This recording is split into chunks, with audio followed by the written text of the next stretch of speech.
So we switched from just strict press to we're gonna try, I haven't decided like push press or like a push jerk. We'll probably do that like day to day, day by day, based on how my nervous system's feeling.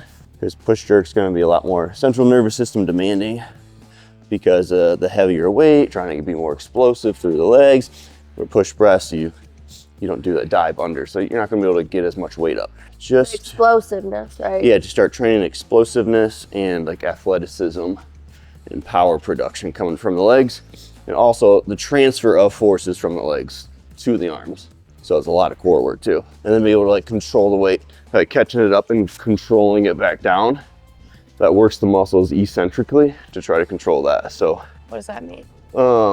It's just when muscles are lengthening, controlling a force, it's just like the opposite type of contraction. So all muscles can do two types of contraction.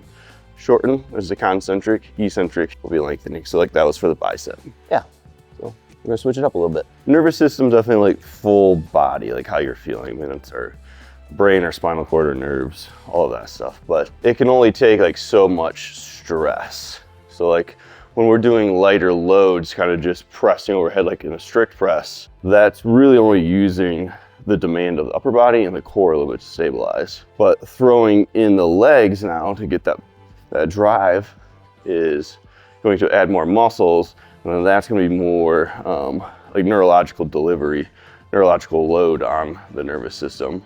So therefore then you're going to be a little more tired just by having to control more muscles and activate more muscles.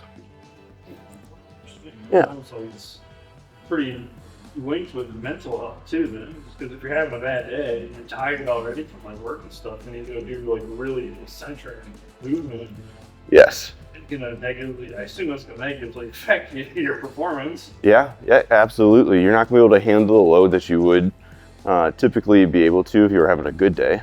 And seeing you're already tired, you're already stressed, like it would not be a good idea to do a push press or a jerk, to do super heavy weight, because your body already is struggling to recover from your day-to-day activities, that we just really need to think about that. So if you're already struggling, then you add something that's mentally. I just want to make sure. Oh yeah. It's like struggling mentally, and maybe that's leading into physical exhaustion. Right. I mean, yeah, absolutely. Right. I mean, we all feel that hard days at work. Mm-hmm.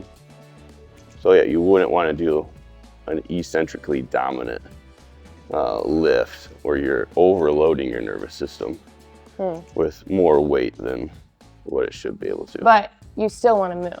You still want to move. So if you're having a hard day, if your nervous system is feeling, what should people look out for to determine if they should be doing these big moves or doing something else? A lot of fatigue physically and mentally. Like maybe you're just having a tough time making some decisions, you can't stay focused on a topic, trying to notice those patterns, especially if it's been present for a couple days.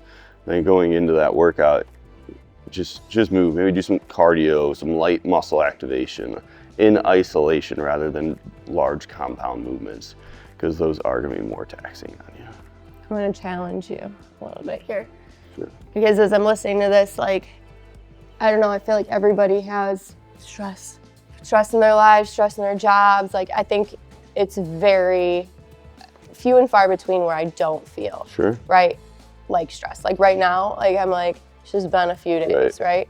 But I'm still gonna do this because I want to get the most out of my workout. Right. So like, how do you balance that? Because the world we live in is just fucking stressful. Yeah, so maybe if you got a tough bout, few weeks or whatever, like you just like I think you just overload once that week. Okay.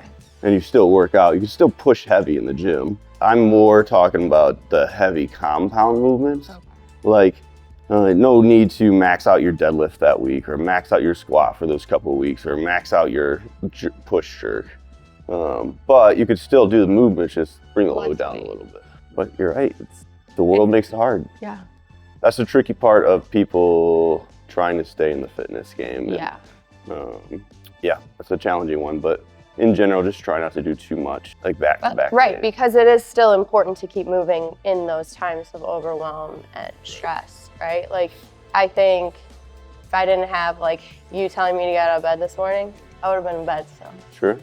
Mm-hmm. You know, so it's like, yeah, it's a hard thing. All of it's just like, fucking hard. Yeah, so maybe it's not necessarily, we have the answer, but let's just acknowledge that, right? Like, give yourself grace. Yeah. And know it's okay to not push all of the time. Right. And kind of using you as an example. So like, I want to do this push press. Yeah. I think that you should do it so you start learning the motor patterns. Yeah. Because there's benefit to that. We haven't done this lift in a long time, but I only think you should maybe end up 5 to 10 pounds above your strict press. Mm-hmm. Like, so where I'm probably going to add 30, 40 pounds on my strict press. So you're still doing the motor pattern, you're still benefiting from the explosive power, the athleticism of the movement, and that power transfer through the core, but you're not overloading your muscles to where that would fatigue you for a couple days. Yeah, right. Yeah. There's that, like a neurological approach. Yeah, I think I'm going to do push jerk. That's what my body likes to naturally do. You like to squat? Yeah. So that's push press. Yeah. Yeah. You can do either one. Where push jerk is you go on back underneath it so you don't have to push it as high. So that's where we can get more weight. And when out with the knees, so your body's just dropping straight down, almost like a piston in an engine. So it's like. Like that's gonna make sense. Like a piston. Okay. Out. So up. Out. Just squeeze the glutes and quads. Like a little ballerina. You don't have to go underneath it as much, but it'll make more sense when you start adding weight. Okay. Because then you like, right now you don't need your legs to move this bar, so it feels really awkward. Sure. As things start getting heavier. Yeah. All right, now I need that. Then the rhythm will set it. Oh wait, more weights. Nice. Merry Christmas to me. Wait, that's a big jump. I'm not squatting.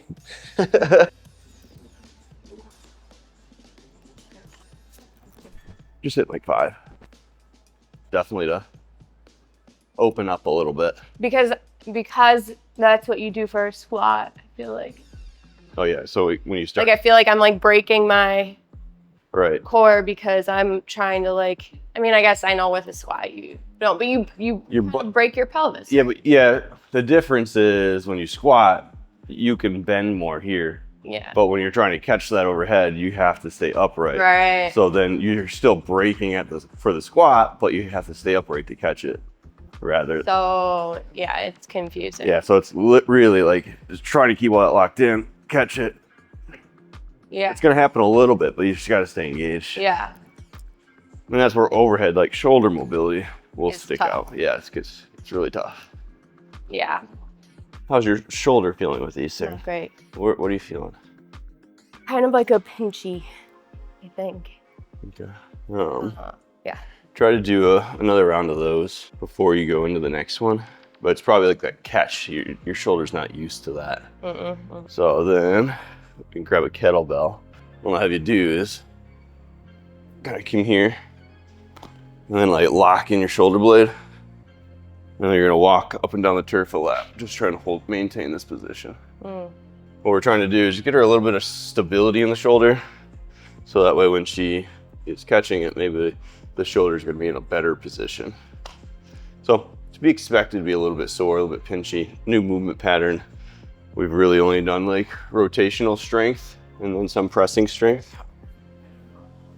Good. And yeah, it's gonna be hard. So this is really working the shoulder blade stabilizers. And then her rotator cuff's working really hard to stabilize and my wrist. All of it. I'm no expert on this, but I've done it a couple times. So it might not be perfect form, but it'll get the job done.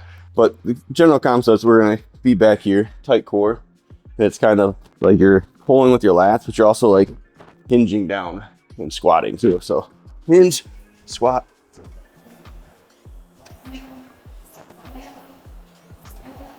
But no, you can like let it pull you straight back up too. Okay.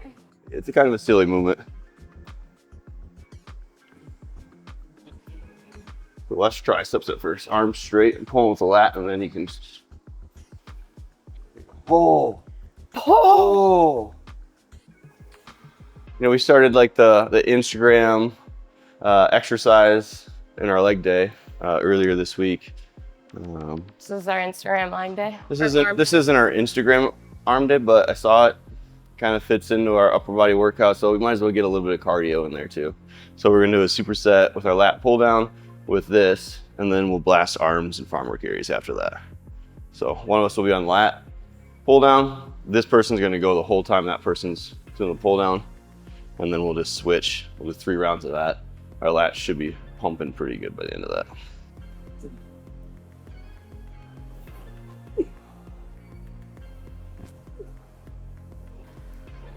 Oh my God.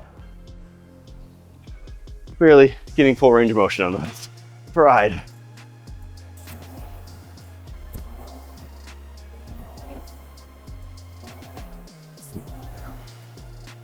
How did your shoulder feel after that one? Just tired? Fatigue. Yeah. Yeah, it's like, it feels tighter than my left. Which is normal. That's good. We'll just make sure that we get recovery in on it. Stretching, maybe a little red light sometime this week. Help it heal. Yeah.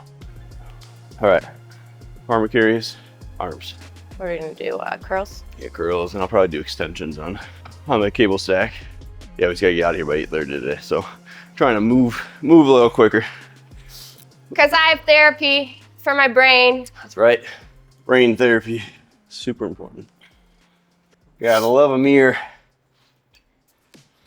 Michael's gonna be in his office, and people are gonna be like, "Whoa."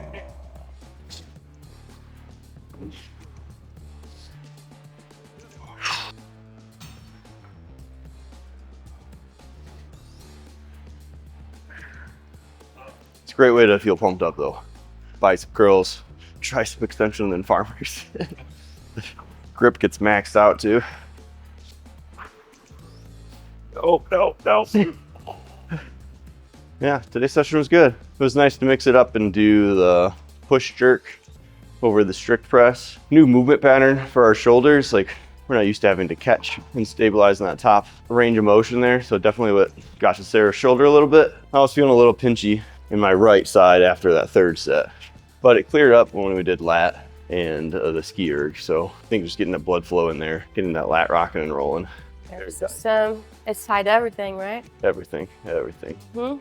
And a lot of people just don't acknowledge that it's important to recognize that we're all one being. Our moods influences our ability to perform, so we have to consider that. Right. I mean, and you can consider like alcohol, the effect of alcohol on your nervous system, or weed, or whatever, right? Like, yep, all of it. That adds to the load as well. Yeah. I think it was a good workout. My shoulder's definitely feeling a little different. Yeah. Not in a bad way. I think it's just getting strong. It's just not feeling like my left, you know? So. New movement pattern. It'll get aggravated a little bit, but it will heal because it's in a good spot to heal. Yeah. So we're gonna hit it next week and it shouldn't be as aggravating. Fingers crossed. Yeah, so great workout. Feeling pretty pumped. Now off to the rest of the day. Yep. Literally and figuratively and mentally pumped. Ready to take on the day.